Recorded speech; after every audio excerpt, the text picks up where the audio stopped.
What's going on, y'all? It's Cheeks. So the Drakantos beta test did kick off today, and I actually just wrapped up streaming about 4 hours of gameplay. Just kind of getting in and trying everything out. For those of you that have been around the channel for a bit, you know that I have been looking forward to this game for quite some time. I did release a video on it a couple months back, and yeah, I've just been really excited about this game for a minute. It looked really unique. First impressions were great, and we're finally getting hands-on with it. So I wanted to go ahead, just based off my first 4 hours of gameplay, get a first impressions out there and kind of get the word out about the game. Because I do think that it's not getting enough attention, and after playing for those 4 hours, I really strongly believe that it deserves a lot more. So right off the bat, I just want to address those who are going to get into the game initially when you first try to play on PC, which I'm fairly certain this is the only platform the game's on. Mouse and keyboard controls feel very clunky. It definitely felt like it was optimized for controller. So if you have a controller at your disposal, I would highly recommend using it, as the overall gameplay experience very much like drastically improves when you're playing on a controller. But just gonna kind of rapid fire my impressions initially. It's mostly pros with like 2 or 3 cons that I think really do need to be tweaked up and polished a bit to make the game succeed. But I think there's a ton of promise here. It's a great game. It's a great game. It's going to be good. This came out of nowhere, I think, for a lot of people. For those of us that have kind of been hanging around for a bit, we saw it coming, but it delivered. So off the bat, as you can see just by what's going on in the background, the art style is great. Like it's gorgeous. You go into different biomes, different dungeons. There's like very strong, well thought out themes. There's an elven area with like really crazy like flowers and mushrooms and very like fairy fantastical feel to it. There's an undead place with like these gothic mansions. You have a desert, a winter biome, and everything has a like very distinct aesthetic. It does not feel like a very samey world. So I think that as you slowly explore and unlock and see new things, that's going to be a really pleasurable experience as a player. The exploration in this game did feel very rewarding. You can sort of tell that it was not intended initially to be a open world game, as the progression is largely centered around these instance dungeons where you kind of go to your adventure board in the Adventurers Guild and you queue in and drop into it. You get matched up with 2 other players and you guys go into the dungeon. But there is an open world map. They did add aspects to it that make it very much necessary to go out and explore. One being resource gathering, but there are little dungeons scattered throughout with valuable materials in them and like named mobs and really powerful mobs. So it's not like a cakewalk by any means. You also have puzzles with chests as kind of the reward. You have to go highlight these specific colors without double stepping.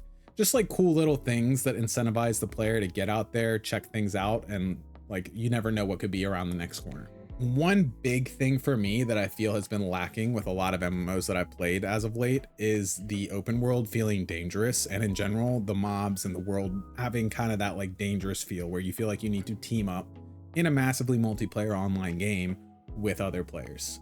That is definitely not lacking in this game. The general mobs will smack the hell out of you.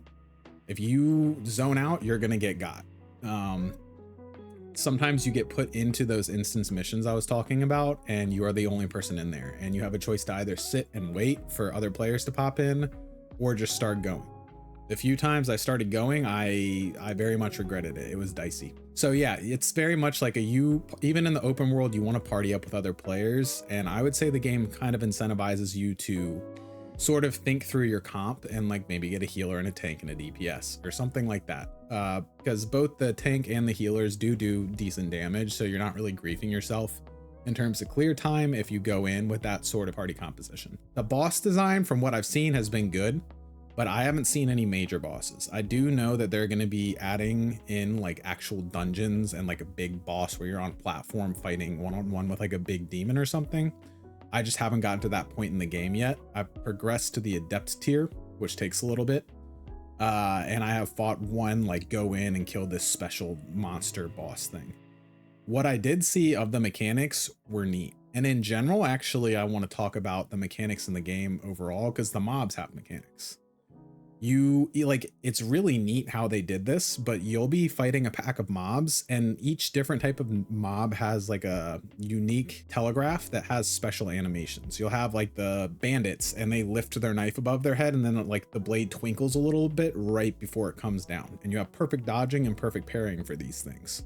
There's also a lot of audio cues. It's not just visual. So you'll have the boars, and they like do a specific snort and kind of like scuff their paw on the ground before they charge you.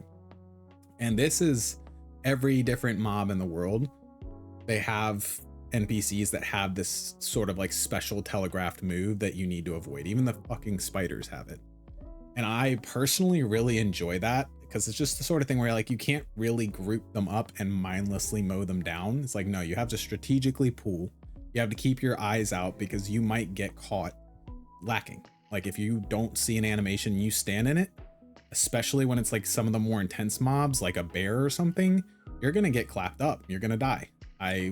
There was many missions where both my teammates died because the long wind up animation happened and they just kind of stood in it and got smashed and dead. And then I was kiting for my life, like sweating, trying to stay alive until they were able to resurrect. So it's definitely like it's a challenging experience. It forces you to take your time and sort of think about how you're going to pull things.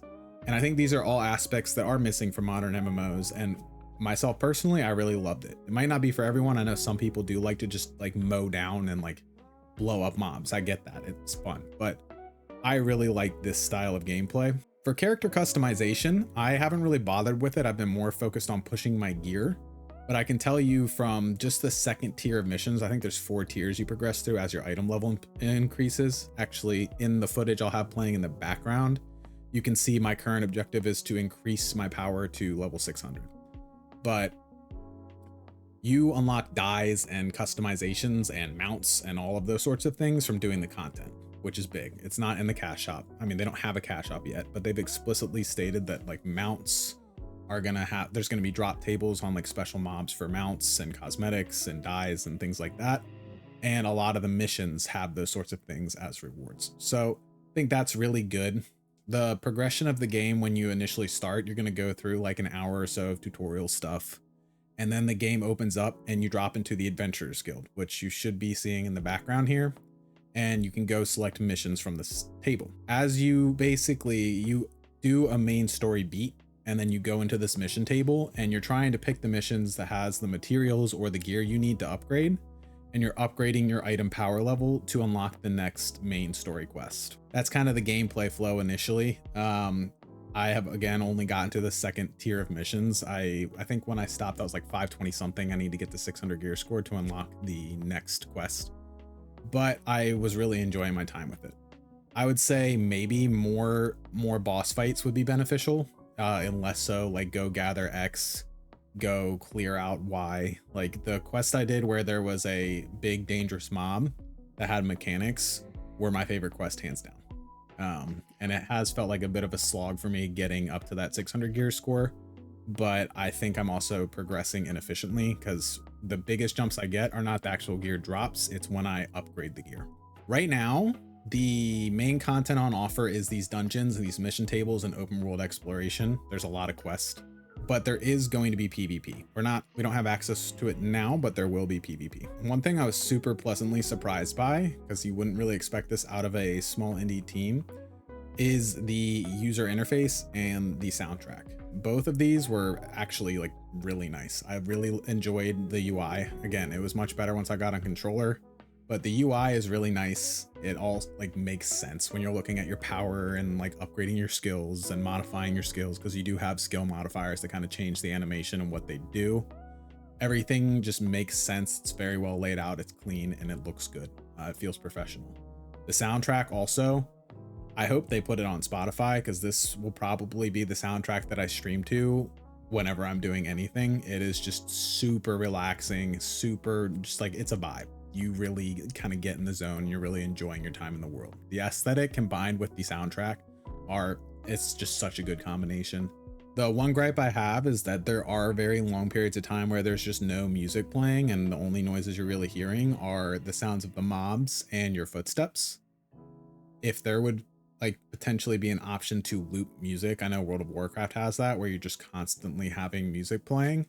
I would probably opt for that. I'm not sure that not everyone would, but I think that would go a long way because the stretches where it was just silence for a while, it almost felt like lonely. Like I just really love the music. I want to hear the music more. So the big cons, and it's not really cons I can't look past, but I think that it's just going to cause issues and people are going to have something to say about it, is kind of a like a wombo combo of two things.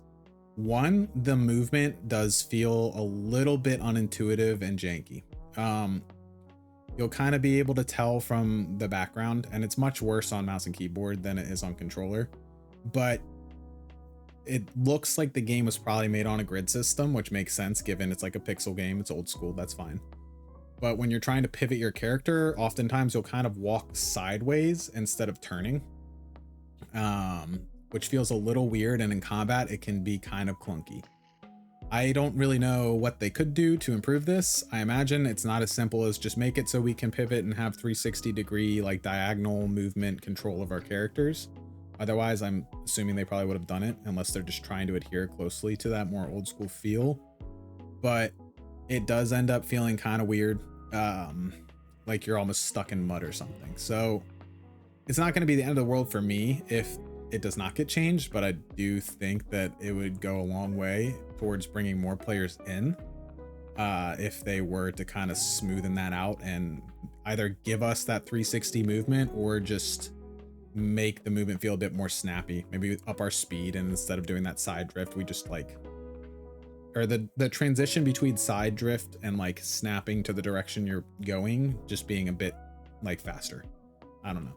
Something. I'm not a game developer, but that's just kind of a problem that I think they're going to get a lot of feedback on. The other thing, and this could just be indicative of an early game experience, as MMOs are typically an early game, but there's a lot of really long cooldowns. You have like pretty decently long cooldowns, and then there are reasonably long periods of time where you're kind of just sitting there waiting for stuff to come off cooldown. I think that there's a variety of ways that they could address this, either just like a flat shortening of all the cooldowns, or giving us passives that like do X to reduce cooldown of Y could be a way that they handle that, or having like skill cooldown reduction be something that they get on gear, something like that. Because yeah, it definitely feels like there's just periods of time where you're just standing there and you can't really do anything. That doesn't feel great, but the skill animations look fantastic. That's the other thing. Like buttons do feel fun to press when you get to press your kind of bigger, flashier skills. I just wish I could press them more. This issue is definitely alleviated the more skills you get, obviously. Like when you have more skill cooldowns to press, you can press more buttons more frequently. I only had 3 skills plus a dodge, but I think that they probably should, if anything, like cut the skill cooldowns in half, or make the basic attack spammable. That's another option. They could literally just make it so that when we're waiting for stuff to come off cooldown, we have a really low damage spammable skill. So we're still pressing buttons and doing something instead of just sitting there. Because there were time periods where like I would just kite the kite because like my stuff's on cooldown. What else am I gonna do? Anyways, that's like first impressions. I think that there's probably a lot of stuff I haven't gotten into yet. I'm gonna be trying to push towards that 600 gear score to unlock the next tier of missions. Hopefully get into a dungeon and fight one of the bigger bosses soon. I will just say first impressions right now are extremely positive. My hype for this game, it's already relatively high, but it has gone to the moon. I am really, really looking forward to this. I think it's hopefully going to come out later this year. I guess we'll see. But from what I saw, I loved it. Whether they make the changes I'm suggesting or not, I'm going to be playing it. I mean, it's just very, like, it's me coded. I love the aesthetic. I love the music. Spending time in the world just feels good. And I think that's the big thing for me personally that you need to nail as a MMO developer. Combat and like gameplay feel is a big one. It's like those two are like hand in hand, but they've absolutely like crushed it on the world feel and me wanting to be in it and see what happens next in the story and do the main story quest. Actually, I almost forgot. Main story quests are fucking good. The story is like not anything crazy, but they're fun. Like this is slight spoiler warning, so you can kind of hop out now because afterwards I'm just going to wrap it up. But the main story quest that I did, the first one that I unlocked after tutorial, was I went into this cave with this dwarf because he had beef with his clan. We go in, we plant dynamite. It's kind of this like weird, unorthodox quest, not in a bad way. It's just very like funky. And as we're getting ready to blow, all of a sudden dwarves in mech suits start dropping from the ceiling everywhere in this like cave. And it's like, no, you have no chance of killing these things. You just need to run for your life. So we're like sprinting through this big dwarven cave system with these mech guys rocketing at us everywhere, and we're having to dodge them and falling stalactites because the TNT that we planted is blowing the place up. And they're saying all this really funny stuff, and it just ended up being a really good time. Like, I was cracking up as I was doing it. The NPC dialogue was funny, and like it just looked crazy, and it was fun. Like, I had to actually maneuver myself and get out of there.